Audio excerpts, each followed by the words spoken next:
Hi, my name is Tore and I'm the product manager at Universal Audio and one of the many guys behind these new UA effects pedals. And thanks so much for tuning in, and thanks to Nicolai from Vintage and Rare for creating the awesome music and really dialing in some killer tones with these new pedals. So what I figured I'd do is I'll give you guys a quick run through of the different effects and algorithms that you'll find in these pedals. A little bit about the philosophy of the pedals, and also a couple of sound examples. Not music per se, but more sort of an opportunity for you guys to hear a little bit more in detail with just guitar how the individual effects sound. So first of all, I wanted to talk a little bit about the pedals in sort of in general terms, what applies to all of them. So the idea with this pedal, the philosophy behind them, is really to sort of merge the two main qualities that I think and we think that UA as a company has. And one thing is a dedication and a know-how in terms of making incredible hardware that you guys will know from aux and also of course from our Apollo interfaces. And the UA effects line of pedals take the same know-how and the same super high quality hardware approach and puts them in a pedal. So we have the same high quality converters, the same high quality analog and digital circuit path, of course tweaked and designed specifically for guitar. And on top of that, we've added a brand new DSP processor that's really powerful and that allows us to do some things that we could have never done before with these effects. In general, what we do with all of these, the pedals are stereo in and out, is that we run them in what we call dual mono, which essentially means that any of these effects, when you play them in stereo, you actually get two of each. So if we take, for example, the Starlight Echo Station and we take the Tape EP-3 algorithm, running the Tape EP-3 in stereo is literally the same thing as going out and buying two Echoplex EP-3s and plugging them into 2 amps. So all the different variations that you'll hear in two real Echoplexes, you'll also hear in the Starlight emulation version of this, because it literally is two identical algorithms but running totally independent of each other. And this applies to all of these effects. So again, if you took Golden and you used the spring reverb, it is like having two spring reverb tanks, or it is like having two tremolo circuits or two phasers, and so on and so on. So that makes the pedals really powerful. Another thing to just talk about in general is that we try to make these pedals fairly simple in the sense that they are, you won't find an amazing amount of different algorithms in effect. We really try to narrow it down to the classics, a few classics that will cover all the bases that you as a guitar player will need, but at the same time not clutter up the interface. We really wanted to keep these like traditional old school pedals. So for each of these 3 pedals, you'll get 3 classic effect types. And I'll get into what those are for the individual pedals once we dive into them individually. But you'll get 3 different effect types. You'll get what we call live mode, which is essentially what any classic pedal you know and like have, which is, you know, just turn them on and wherever the knobs are set, that's what you get. But on top of that, you also get a preset. So each of these pedals have 2 different sounds that you can toggle between. The live mode, which is, you know, where the knobs are. Then if you find a sound you like that you want to store, you can always press this little toggle switch here and store that to the preset, which is the right foot switch. And this applies to all the pedals. So with that said, I think that sort of covers the basics of each pedal that sort of apply to all of them. And then from there, let's dig into the individual pedals. And I think we'll start out with the last pedal in the signal chain here, which is Starlight Echo Station, our delay pedal. And as I said before, each of these pedals, and this includes of course Starlight as well, has 3 different basic sounds. And you know, when asking oneself, you know, what are the classic delay or echo types, there's really 3 that are the classics that come to mind. And one is tape echo, the other one is analog or bucket brigade echo, and the last one is digital delay. And Starlight is no different. We have 3 different algorithms. We have a tape echo, an analog echo, and a digital echo. But one thing that sets Starlight apart from other delay pedals is the fact that we're not modeling sort of some tape delay, some version of tape delay, or some sort of amalgamation of different styles of tape delay. We're modeling not only a specific model from a specific year, we're actually taking the time and hand-picked golden units out of a vast array of classic, really good sounding vintage units, and model those specific machines. And this applies to all of these different algorithms that you'll find in the pedals, that we're modeling not only specific models, but actually specific units that we have and own, and that is in the Universal Audio Studio. So for the Tape EP-3, what we're modeling here is really an Echoplex EP-3, a classic unit from the 60s that's been used by countless guitar players, including Eddie Van Halen, Jimmy Page, Andy Summers, and many, many more. It is really like the epitome of classic vintage tape sound. So that's a lot of talking. Without further ado, let's just hear it very briefly, and I'll talk a little bit about the features and some of the things that are cool about Tape Echo.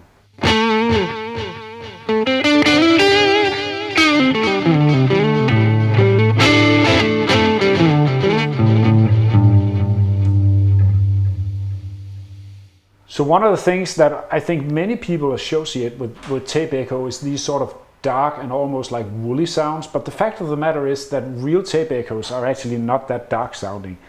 That's more actually analog and bucket brigade style delays that have that sort of characteristic. The Echoplex specifically and particularly has quite a bright sound actually, and can sound almost, have this sort of high-end shimmer to the sound.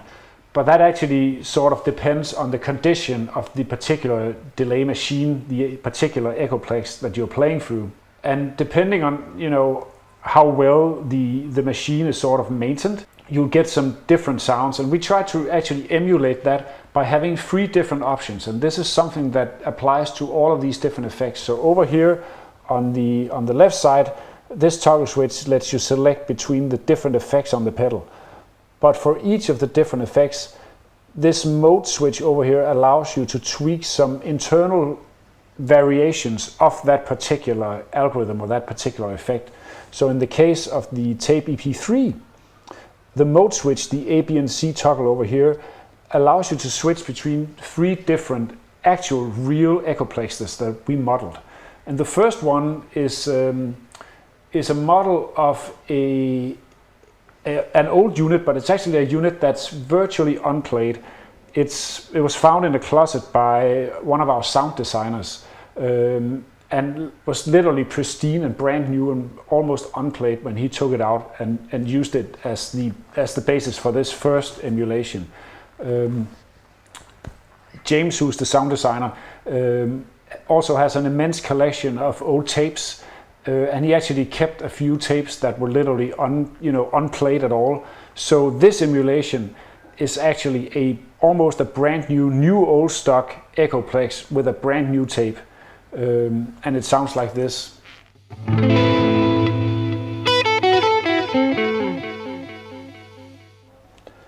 And if I turn the feedback and the mix up a bit, you'll hear that the repeats actually don't degrade that much, something that you'll typically find on other Echoplexes that are older, and also on a lot of emulations. It stays fairly consistent. Now if we were to switch to the second version, this is sort of a well-worn machine that's still running great, but definitely with a tape that's slightly older, with the cap stands being a little bit more worn out, which means that you get more wow and flutter. And it sounds like this. So hopefully you can hear that the delay repeats got a little bit more dark and woolly. Maybe they blend a little bit better, especially with like semi-crunchy sounds. And there's also quite a lot more wow and flutter sort of modulation going on in the background on the delay repeats.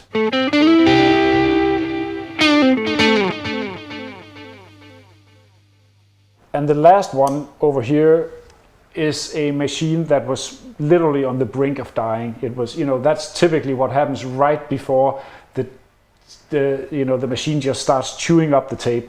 But we managed to keep it going enough for us to actually model it. So if you like that very sort of raw, just on the brink of destruction kind of sound, that's what you get on tape mode 3.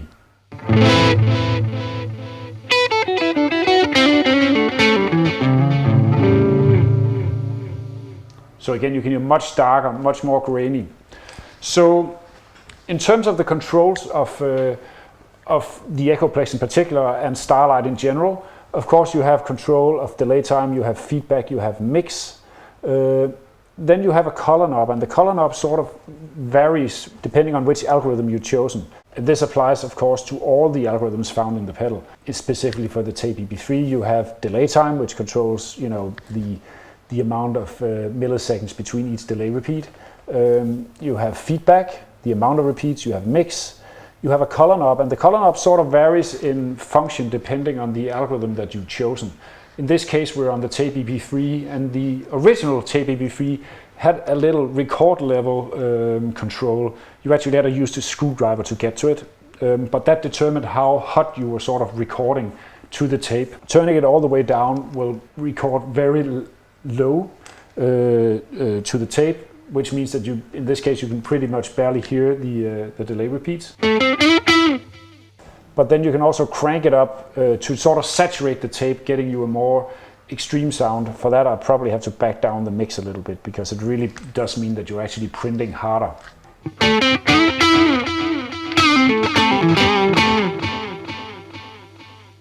And again, setting everything at noon is sort of like where the classic setting for an EP3 would be. The modulation knob over here, again, that depends on the algorithm. For the Tape EP3, that varies the amount of wow and flutter. So this is sort of the difference between the tape running absolutely smooth without any sort of warble, any sort of change in pitch, all the way up to something that's very drastic. So if we set it to the B1, I can sort of go from like an almost no wow and flutter at all to something that's very exaggerated and almost sounds like chorus.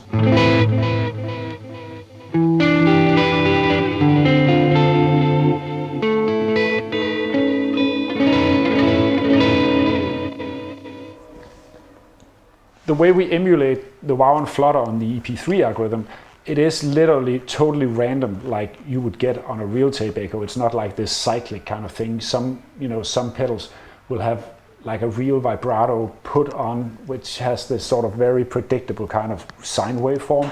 This is absolutely 100% completely random wow and flutter that we add to the delay repeats. Another couple of things that sort of highlight, both in terms of the realism of the effect, but also highlight the amount of detail that we went to make sure that the Tape EP-3 and the other algorithms in these pedals sound exactly like their real-life counterparts, is that we've also added some things that you typically wouldn't find in emulations of tape echoes. One of those things being the ability to make the delays self-oscillate. So if I crank the feedback all the way up, you can make these sort of crazy self-oscillation sounds that are really, really cool.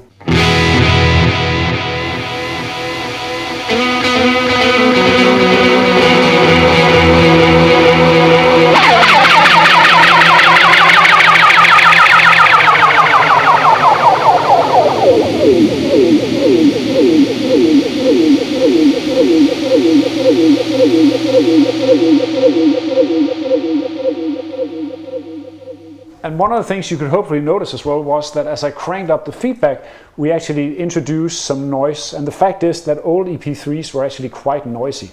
And that is maybe one of the things that guitar players didn't necessarily like too much about the original unit. So we decided to remove that from the basic algorithm in terms of what you hear. But we found out when doing the emulation and sort of A/Bing between our version and the real unit, that this sort of noise that you hear is actually crucial to getting the self-oscillation and the feedback to sound right when you really have that sort of crazy thing going on. You couldn't nail that without the noise. So what we've done is that when you have the feedback at sort of like regular levels, as where you typically put it, there's no noise. But when you crank the feedback up towards that point where it starts self-oscillating, we're gradually introducing the noise to make sure that it sounds exactly like a real tape Echoplex. So you'll hear it now coming in and then back again. Another thing that's really interesting about these old Echoplexes is the fact that it is a tape that's literally running around and you record to that. And the tape is not like, you know, a cassette tape where, you know, you have to flip it over once in a while. The tape on an Echoplex is a loop, so it's a continuous loop that runs all the time, so you don't have to at some point, you know, during the gig actually go down and turn the tape over. It runs forever. But that means that you have to make a connection between the start point and the end point of the tape. And there's a little splice with a little bit of tape there. And that tiny little splice is the one point where you actually can't record to the tape. So every time that splice passes over the record head and the playback head, you get no sound, you get no repeats. And we actually emulated that as well. It's sometimes tricky to do a demo of that because we actually measured the amount of time it'll take before that splice passes through the tape head, and it's around every 2 minutes or so. So you have to get sort of lucky to actually hit that point, but it is in there, trust me. So I'll give it a shot, and maybe you'll hear it, maybe you won't.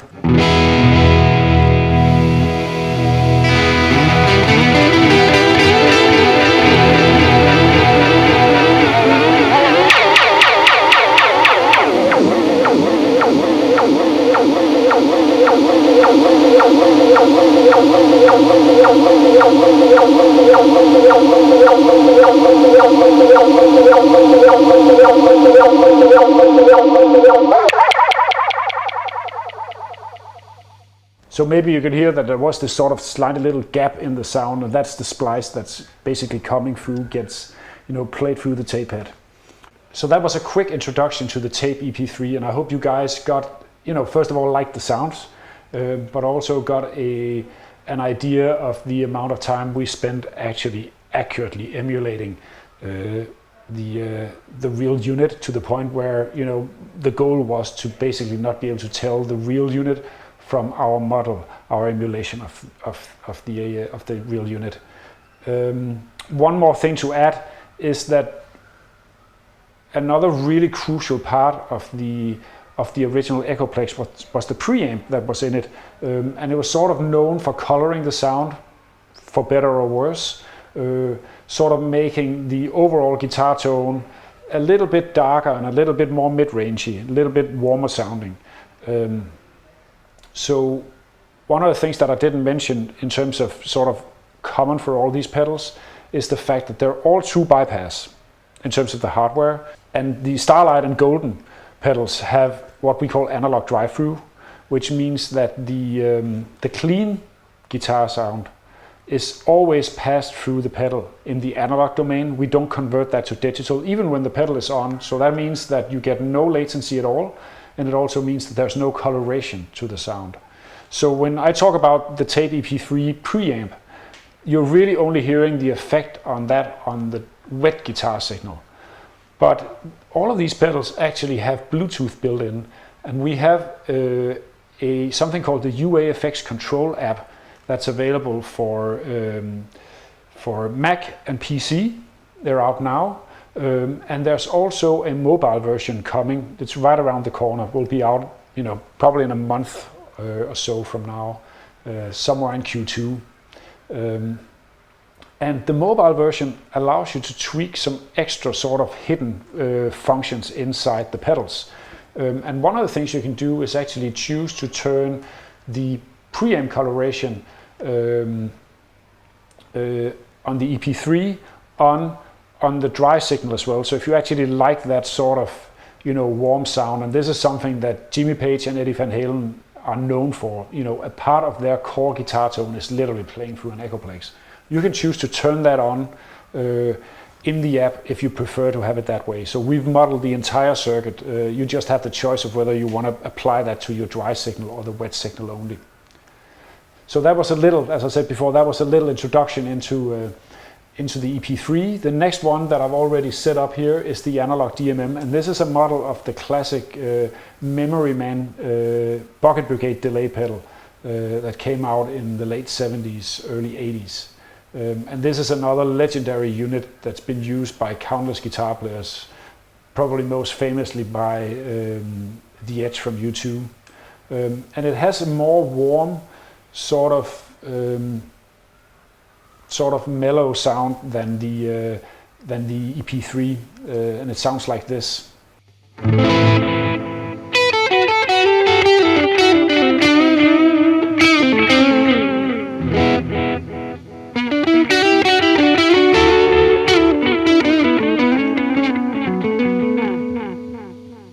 So you can hear this really warm repeats where the top of the note sort of gets cut or ducked a little bit, which is really, really nice. Same controls, the same ability to make the Bucket Brigades go crazy with self-oscillation. A couple of extra things that are really cool about the DMM is the fact that we have also included the modulation section from the original pedal, which means that if I flip this up to the top position here, I can add vibrato to the sound.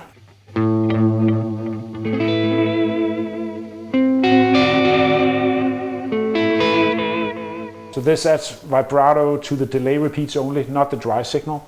If I flip it down to the bottom position, I now add chorus.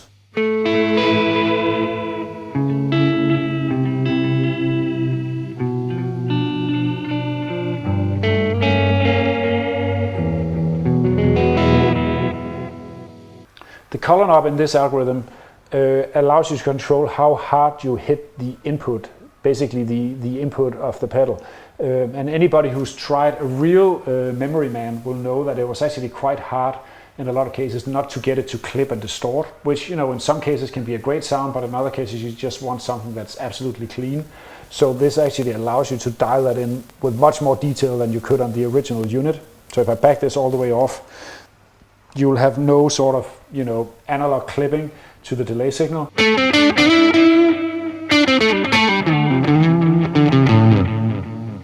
And then I can crank this up, and again I have to be a little bit careful with the mix, but then I can get the delay repeats to really saturate.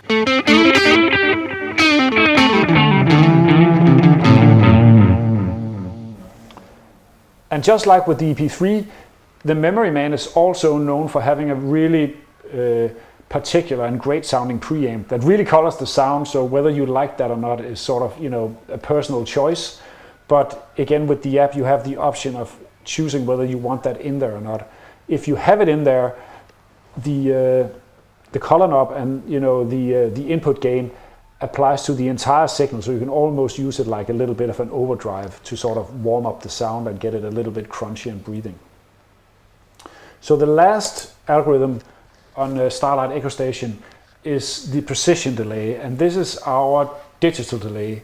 It's not a model after of a particular vintage digital delay.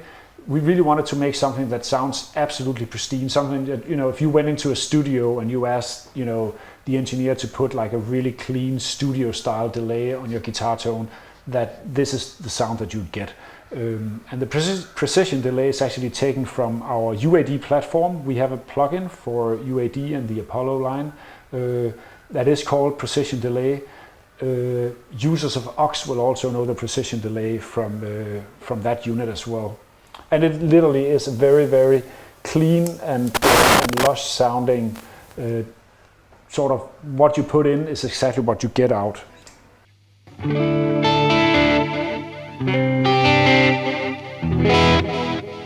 You can use the color knob to dial back the high-end frequencies a little bit. So if I crank this all the way up, the sound will literally be exactly what I put in is exactly what I get out.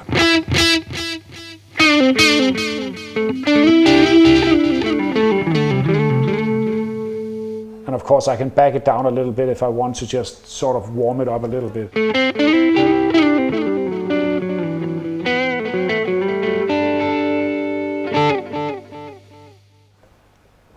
On top of that, there's a couple of extra features in Starlight Echo Station that's worth sort of mentioning as well. So the first one that I've sort of omitted is the division knob. So, you know, you guys watching the video will probably notice that there's a tap tempo LED here, and there's a tap tempo foot switch. And of course that allows me to tap the tempo of the delays.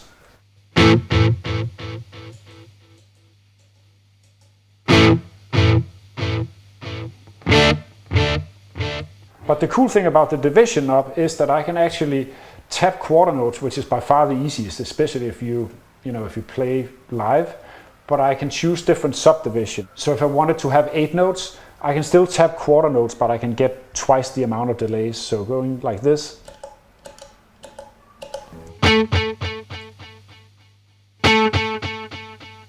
Or I can tap quarter notes, but select triple 8 notes, and that gives me this sort of classic galloping feel.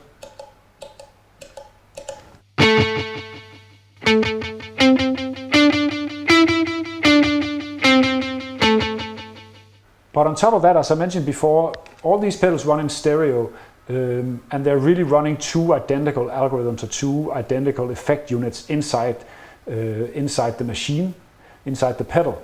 And that allows us to also, for the delay, have 2 different times for the 2 delay machines. And this can give you some really cool effects, something that David Gilmour and the Edge are known for example. So in this case, we have a quarter note and a dotted 8 note at the same time.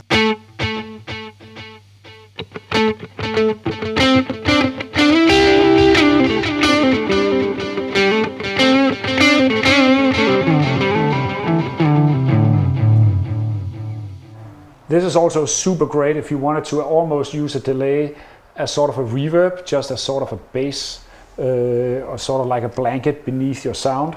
This is something that, you know, guys like Andy Timmons are known for using this particular sort of offset between 2 delays to give this really lush sort of blanket of sound. So let's try that out.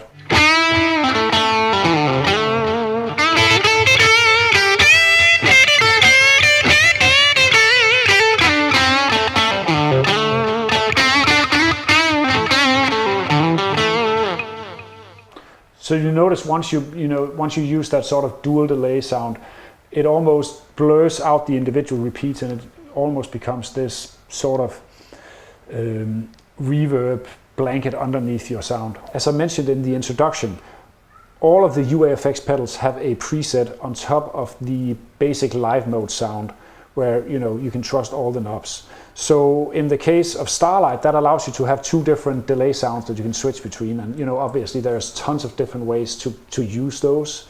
There's no right way or wrong way, but one classic way would, for example, be to have one basic delay that you'd have on almost all the time, and the other sound would be like a slapback. So let's say that I wanted to have a slapback for a preset. I could dial that in really quickly using the Tape EP-3 algorithm, like this.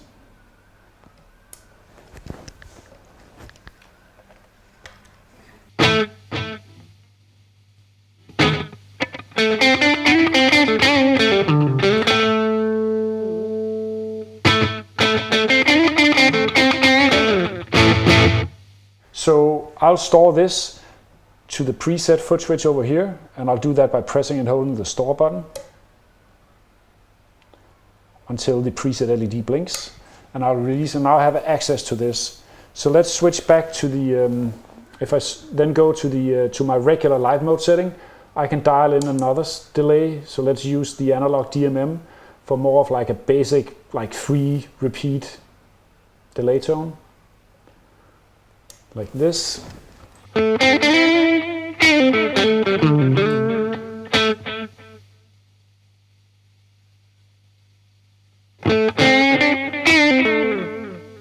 So now what that means is that I can use this as my basic delay that I have on almost all the time. And then when I want to, I can switch to my slapback if I need that. And I'll do that by pressing and holding the preset foot switch. And once the effect LED up here blinks, it means that the preset is armed and ready to be loaded. and it will be that as soon as I release. So that actually allows you to really time. You just have to press a little bit in advance, but you can actually time it exactly if you want to switch from, say, your regular delay to a slapback for a solo.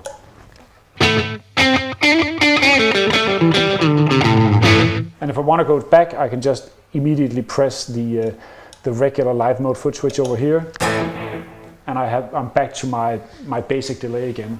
Another cool thing is that these two algorithms are actually running at the same time inside the pedal. So this means that if I crank up the repeats,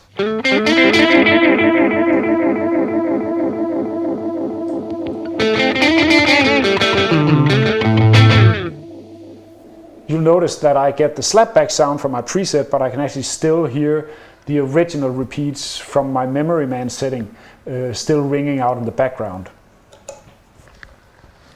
So that was a quick introduction into Starlight Echo Station. One more thing to mention that might be cool for you guys. I already mentioned the fact that you can sort of tweak different things using the mobile app that we have coming out shortly.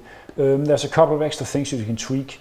So I already mentioned the preamp section where you can turn that on and off in the app.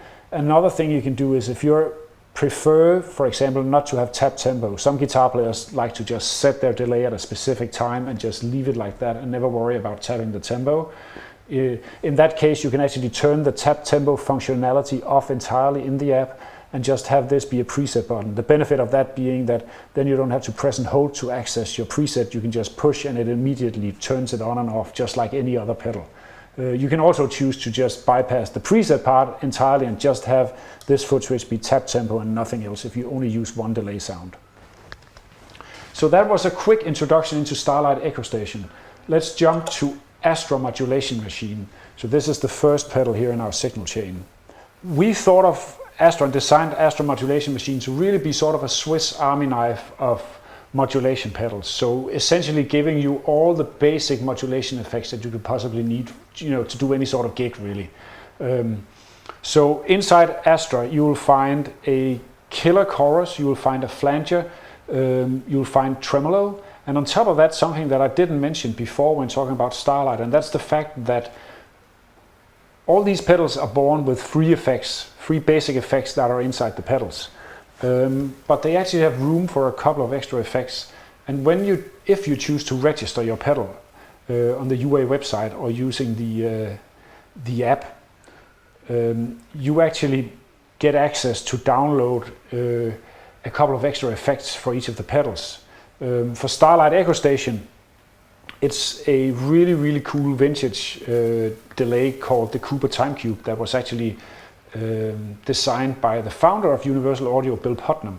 And it's a really quirky, weird design that's based around sending the guitar sound through a garden hose, and the length of the garden hose actually determines the length of the delay repeats. This is a really unique sounding echo that hasn't really been put in any delay pedal before. And the original unit has been used by, among others, Jack White from White Stripes, and Billy Gibbons famously used it on Tush and some other early CC Top recordings. So it's a pretty cool delay with some really nice history. But getting back to Astro Modulation Machine, because as I said before, we have chorus, we have flanger, we have tremolo. But if you register Astro, you get two additional effects on top of those. That is a phaser and a harmonic tremolo. So I'll quickly go through each of the effects to give you an idea of how they sound and what particular models that we've emulated. Because as with for all of these pedals, these are not sort of generic models. These are emulations of very specific, hand-picked golden units of particular products. In the case of the first effect in the pedal, we're modeling the Boss C1 legendary chorus vibrato pedal, big gray box with two foot switches that came out of Japan in the late 70s, and it's been used on a number of classic recordings, and it sounds like this.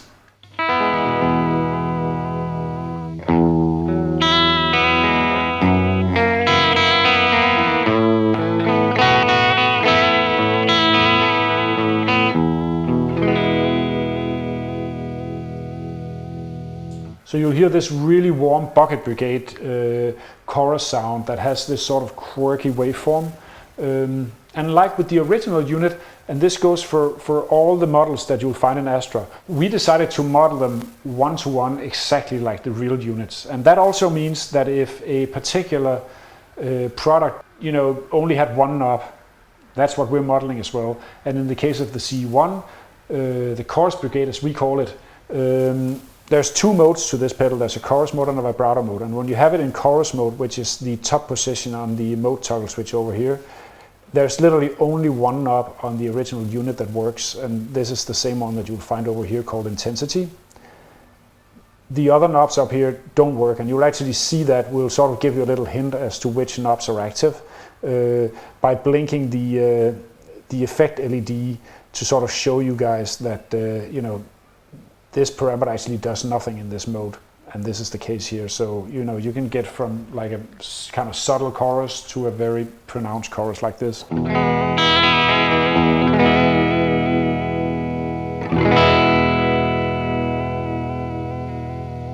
Flipping the mode toggle switch down to the B position gives you the vibrato setting, and that disables this knob but engages these two knobs that allow you to have control of speed and depth for the vibrato. So you can have like a slow, more exaggerated vibrato like this.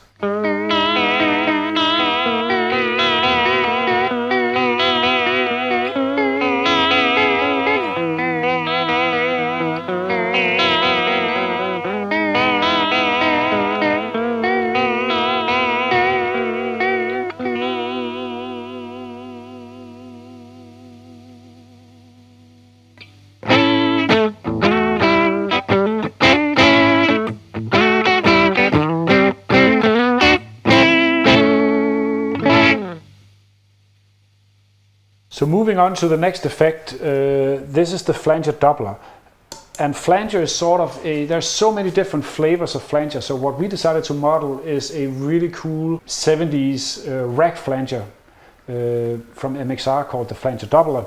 Apart from just sounding great in general, was also really good at sort of nailing all these different styles of flanging sounds that you could want to have. So here's a couple of different examples.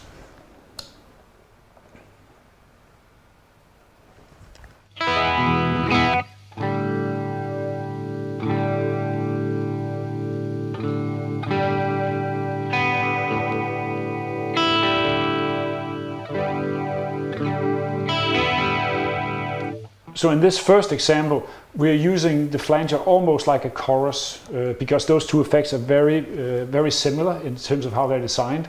And a lot of classic chorus sounds are really done by flanger. Famously, Andy Summers from the Police actually used a flanger pedal to create all those classic chorus sounds on the Police albums.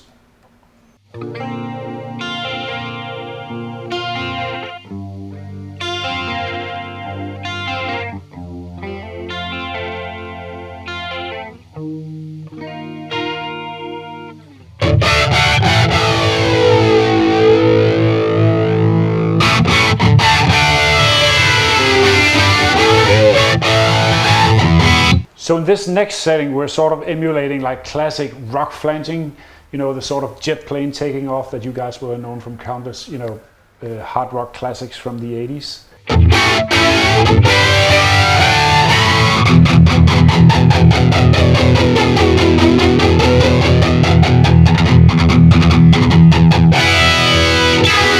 Another thing that's really cool about the flanger doubler is that it also doubles as a doubler. And anybody who's familiar with hard rock sounds of the 80s, even up to like more modern metal, will know that guitar players in that genre likes to double or even quadruple sometimes their rhythm guitar sounds. And that's obviously something you can do quite easily when being in the studio, but live you have to have some sort of effect to sort of emulate that sound. And guitar players like Randy Rhoads and Zakk Wylde are known for having that sort of doubling, chorusy, flangery kind of sound. And another one that's known for that is Dimebag Darrell from Pantera. And he actually used this specific unit that we're modeling to get his sort of rhythm sound.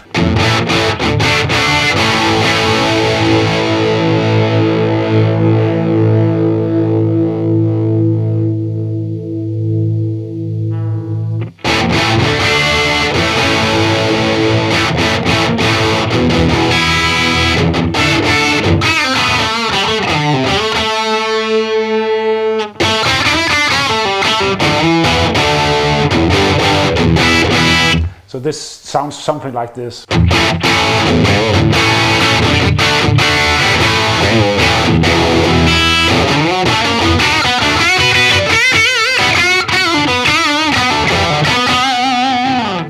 So that's the flanger. Let's move on to the next effect, which is the Trem 65.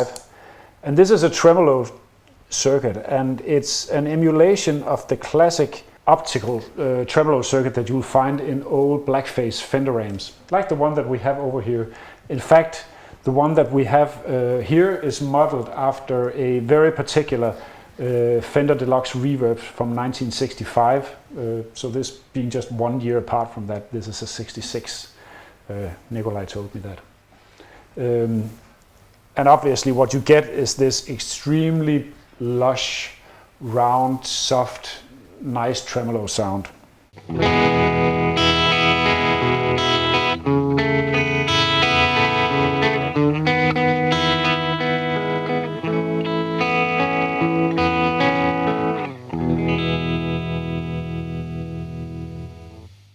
If you want to make the tremolo a little bit more choppy and hard, you can flip this the mode toggle switch down, and that sort of gives you the same overall tremolo sound, but with more of a square waveform instead of this rounded waveform from the original unit.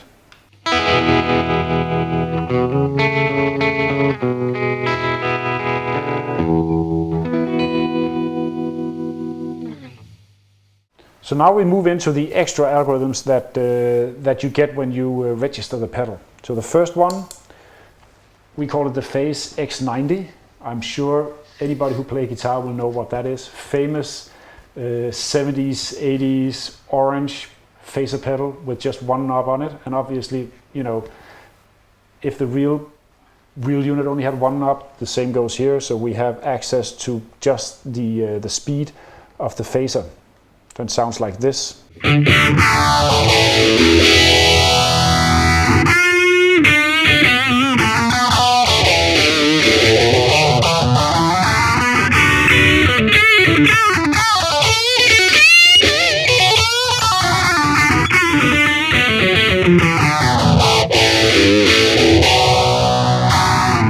Another really cool sound is when you flip this toggle switch down, there's actually two different versions of this classic pedal.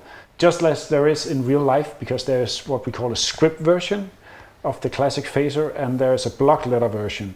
And the first one that you heard was the script version, which is, you know, the one that sounds, you know, what you known famously for classic rock albums like, you know, early Van Halen and stuff like that. The block letter version is way more pronounced, almost very filtery and almost like a touch wire or something like that. And it's great for more funky stuff and you know, disco, and even some country players are starting to use this. I've noticed that pop up over time in solos and stuff.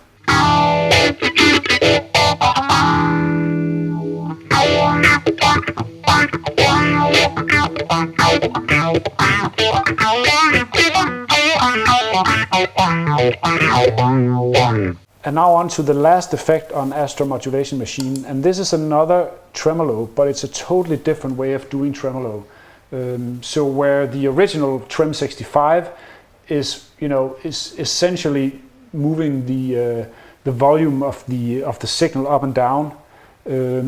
This other algorithm called Dharma Trem 61 is taking the circuit found in vintage brownface Fender amps.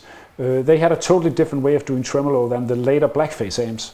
And it's essentially revolving around splitting the signal into two different frequency parts and then mixing them together again. And you get this really sort of cool, almost Univibe Leslie style sound. It sounds like this.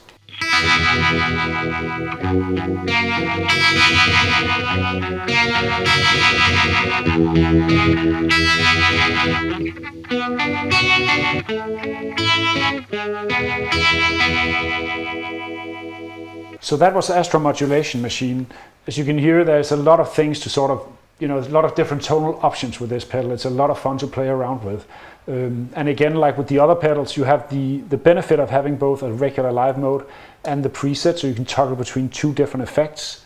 On top of that, the app also allows you to select to include tap tempo on the preset, the right foot switch. So if you like to tap the tempo of your tremolo, or maybe your, get your phaser in sync with the music, you can turn that on in the app, and that will actually engage tap tempo, and it'll work exactly like I mentioned before with tap tempo / preset on the Starlight Echo Station pedal. So moving on to the last pedal, the middle one in the signal chain here is Golden Reverberator. And this was actually one of the, when we started this whole project years ago, this pedal was actually one of the things that kickstarted it, because we were talking about how it is pretty much impossible to find a reverb pedal or any sort of algorithm, really, plugin or anything, that really nails the sound of a real spring reverb that you'll find in classic Fender amps or other amps for that matter. It seems to be a really hard to thing algorithmically to really design something that sounds convincingly like a real spring tank. Typically they either sort of just sound not like the real thing, sort of bland and doesn't have the characteristics, or they sound exaggerated, almost like a cartoonish version of the real thing. So that's one of the first things that we set about to do, was really capture the sound of a real spring tank. And the first thing we had to do was really, basically find the tanks that we want, because especially when you go for vintage stuff, things were made with, far worse, quality checks. So, you can find 10 different spring tanks and they won't sound the same, even though they're exactly the same unit, at least in terms of, the model number. They'll still sound incredibly different. So we actually had, and I kid you not, we had more than 100 spring tanks that we auditioned and narrowed it down to 3 units that we felt that were really, really sounded amazing, and also gave some different options in terms of, getting different spring sounds, so to speak. So you can actually toggle between the different spring tanks over here on the ABC selector, and the first one, the A, was the first one that we picked, and this is the it's called the Spring 65, the overall algorithm, and the algorithm is sort of named after that first A tank, which is taken from an old Fender Deluxe Reverb from 65. So again, not unlike the one over here, which is a 66. And this particular unit really had it all in terms of how you probably think about how a spring tank really sounds. So it has this very pronounced sort of, spring rattle when you hit the strings hard. And we can start out by listening to that.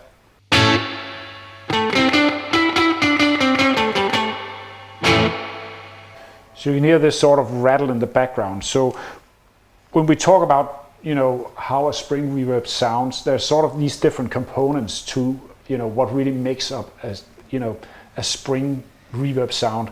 And the first thing is really this sort of spring rattle. The interesting thing about that, and this is what actually happens in real life in spring tanks, is that if you pick the strings light, you typically won't hear that sort of rattle very pronounced. It's only until you start digging in that you hear that. And we've modeled that. So if I play it lightly,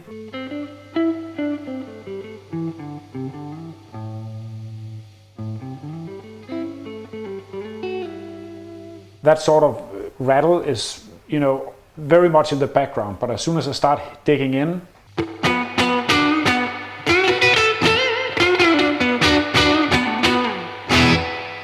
you hear that spring really starting to kick loose. And it's literally to the point where if I were to do this with really loud sound going through the pedal, you'd actually hear it almost like kicking a real, a real tube amp with a spring tank inside. That's the first part. The other part is that there's something really interesting going on with the springs in general, because the springs are literally almost like strings that are stretched out inside the tank, and they have notes just like strings have notes.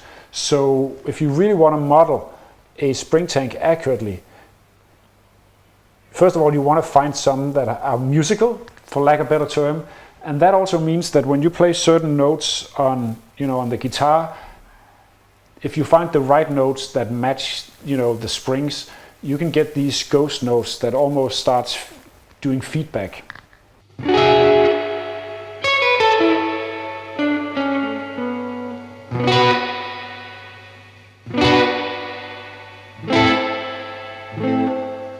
So you can hear if I play certain notes, you can hear that it sort of grabs onto the note, those notes, and start sort of vibrating, exaggerating. That's literally like the virtual spring inside the tank that's sort of moving more than the other ones because you hit that sort of sympathetic note. So that's pretty nerdy, but you know, sort of a testament to how much in detail we went through with this algorithm. The last component is really all the circuitry that surrounds the spring tank, because you know, if you take a real amp like this one, the spring tank is not standalone. It's actually sort of encapsulated on both sides by some tube circuitry. And we found out that we had to model that as well to really capture the sound of a real spring tank. So inside this model here that you'll find in Golden Reverberator, there is actually 2 tube stages with some other analog circuitry in there to really capture and nail the sound of the original spring tank along with the rest of the circuit around it. And the decay knob on the spring tank actually works a little bit different than a traditional reverb decay knob, because we're modeling real tanks, and you can't automatically inflate and deflate a spring tank. It is the size that it is, so that means that the decay of the tank is also the same regardless of what you do. All you can control is really control like the mix of how much you want of it, but you can't control the decay or the length or the size of the room. So what we've done is that we modeled 3 different versions of the tank: a small, a medium, which is the real one that you find, and then a bigger one. So if I turn this down, you'll hear a shorter room. This is the default, the real one, and then a larger version, so sort of like a virtual bigger version of the spring tank. Rings out longer. But there are no in-between settings. So let's put this back in the middle position. The other 2 spring tanks that you'll find in the pedal are also taken from specific units. So the second one here is a little bit more subtle. This came from a dual showman, Fender dual showman from '66. And it was way more warm and lush sounding without as much of that sort of surfy kind of splash and boring that you'll find in the first one. It's also a little bit more warm.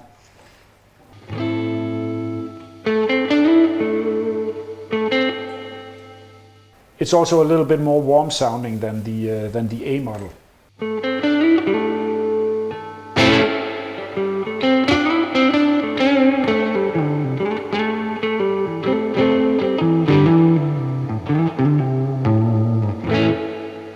So you hear there's a little less of that kind of rattle. The last one that's really cool as well was a very unique one that we found in another Fender Deluxe reverb, this one from '64. And it was pretty much unlike any spring tank that we ever heard before. Even though it's exactly the same model as the one in the '65, that one was just way louder, had way more decay, and had some really unique sort of ghost tones because the springs were really sort of musical. And I'm going to crank it up just so you guys can hear how it sounds. And another thing I'll do is I'll add some modulation to the reverb tail. And typically you'll think that, you know, there's no modulation on, there's no chorus or vibrato on spring reverbs, and that's true.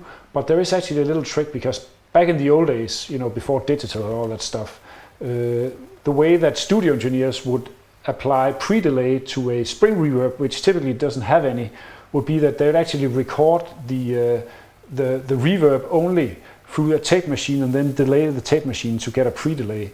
And that tape machine could have wow and flutter. It could slightly fluctuate in tempo, and that would give you that sort of chorusing effect. And we added that. So this is literally, you know, adding modulation over here on this knob to any to the spring reverb, to the spring 65, will actually apply, you know, real tape emulation, you know, wow and flutter and coloration to the reverb tail. So it sounds like this.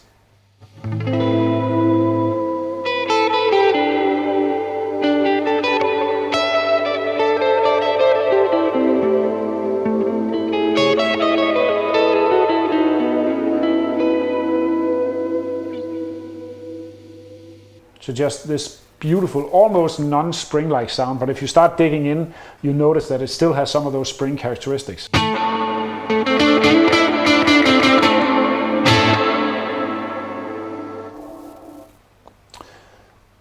So that was a brief introduction into the Spring 65 algorithm on Golden Reverberator. Next up is the Plate 140, and this is an emulation of what is arguably the most used reverb in music history. Really, it's an emulation of a specific unit from a legendary LA studio, and it's an emulation of the EMT 140 plate reverb, giant thing used, throughout the 50s, 60s, and all the way up until today, because it really is a unique sound. It sounds amazing on guitar and pretty much any other sort of material that you want to put on it. It doesn't have that sort of quirkiness of a spring reverb, but it still has a very unique sound because it is a mechanically produced reverb. In this case, thin sheets of metal that you send the sound through, and they vibrate, and that gives you the reverb sound.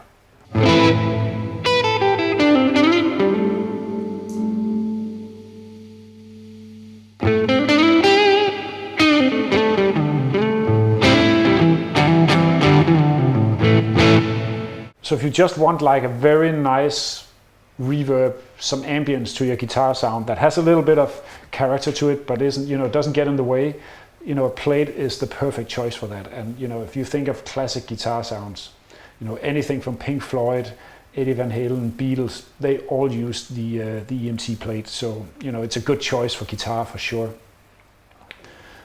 The last algorithm that we have here. Now we're moving up into the digital age, which is sort of emulations of real life, rooms and halls and stuff like that. And what we chose to include in this pedal is another legendary unit. We call it the Hall 224, and it's an emulation of a classic Lexicon reverb that was introduced in the very late 70s, and it's probably been heard on more pop and rock albums, in the 80s and 90s than any other reverb. So if you guys think U2, Genesis, again Pink Floyd, or if you guys have seen classic videos from the golden age of high-end studios, you'll typically see these giant Neve, or there'll be a white controller with faders and this black display with red letters on it. That's the control unit from that legendary reverb. And it, even though it's designed to sound neutral, it definitely has its own really cool, quirky character. And you can go anywhere from really subtle, natural sounding reverbs to giant, big shoegazer, post-rock reverb, anthem style sounds. So let's hear that.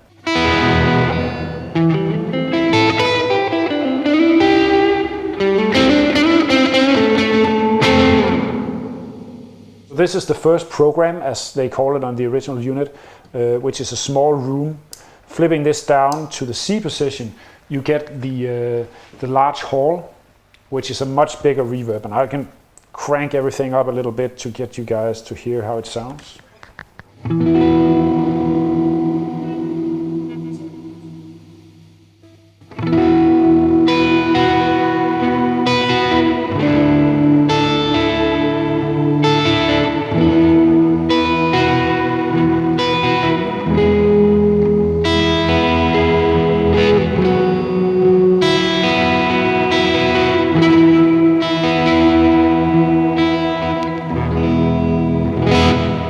Really unique characteristic about the Hall 225 and the real unit is that, unlike pretty much all other reverb products, reverb units out there, you have individual decay controls for the middle, bass and treble frequencies.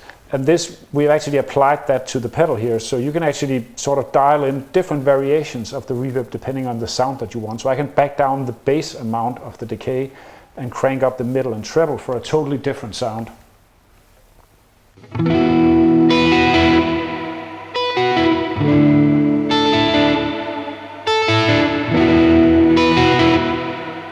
Or I can do the opposite and make it really dark and sort of gloomy and eerie by backing down the treble and the middle a little bit and cranking the bass.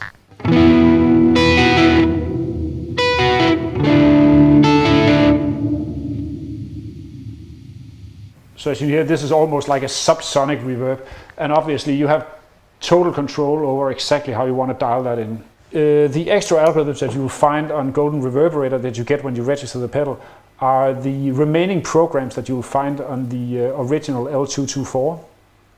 And that's a chamber and a plate algorithm that we included in this extra effect over here. So that gives you sort of an idea of the different sounds that you can get on Golden Reverberator. Again, like I said about the other pedals, you have the choice of having your regular live sound mode, and then you can store a preset, a favorite that you can switch to. And just like with Starlight, if you play on one sound and you have the decay ringing out, switching to the other sound will still allow the decay of the original one to ring out. So you're basically flip-flopping between them, and you don't have sort of any nasty gaps or anything like that. So that's a brief introduction into our UFX pedal series: Starlight Echo Station, Golden Reverberator, and Astro Modulation Machine. I hope you guys liked the sounds, and I hope you guys were digging on Nicolai von Cotta-Schønberg's really cool audio examples as well. So thanks for tuning in.